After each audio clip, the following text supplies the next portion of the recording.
Everyone then who hears these words of mine and does them will be like a wise man who built his house on the rock. And the rain fell, and the floods came, and the winds blew and beat on that house. But it did not fall, because it had been founded on the rock. And everyone who hears these words of mine and does not do them will be like a foolish man who built his house on the sand. And the rain fell, and the floods came, and the winds blew and beat against that house, and it fell, and great was the fall of it.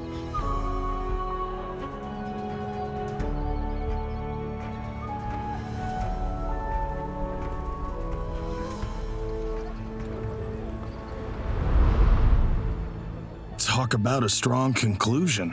Yeah, it's like Jesus was anticipating that we could question if he really meant that we should do the words he spoke. And he wanted to remove all doubt. Right, and so he explained how it would go, both for those who keep these words and for those who don't. One moment here. He explained how it would go, both for those who keep these words and for those who don't.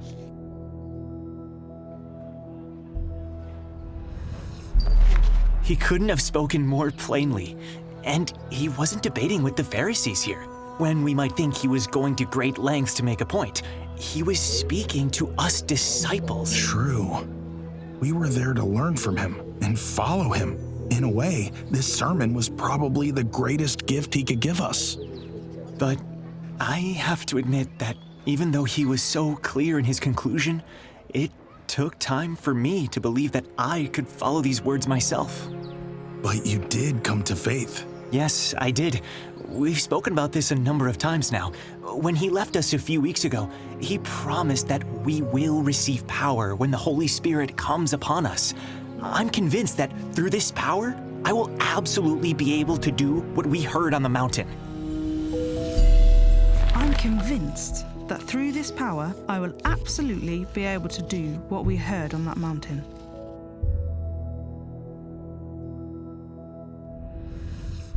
I think many people deceive themselves here. I'm already hearing it among several of those who went around with us while Jesus was here. They comfort themselves with the thought that they want to keep his words. Their emotions are stirred up when they hear the words. They speak warmly about the words. They may inspire others through the words, but it stops there.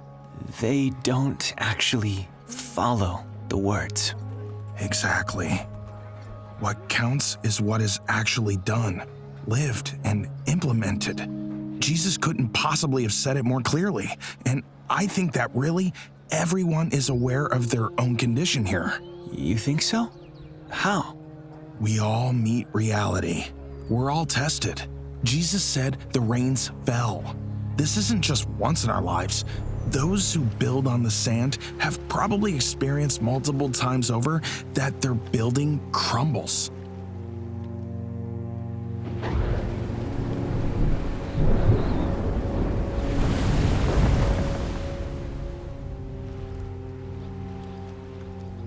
But they still try to rebuild something that looks decent.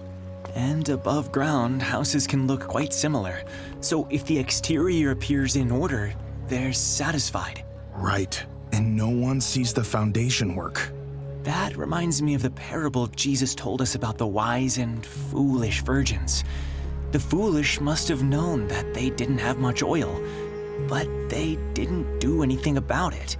It's as if they hoped Jesus would just let them into the wedding anyway. Right. But to hear these words and not do them will end with a great fall. Everything crumbles and is left in ruins. Perhaps a person has been so damaged that they even deny that it's possible to keep these words. To hear these words and not do them will end with a great fall.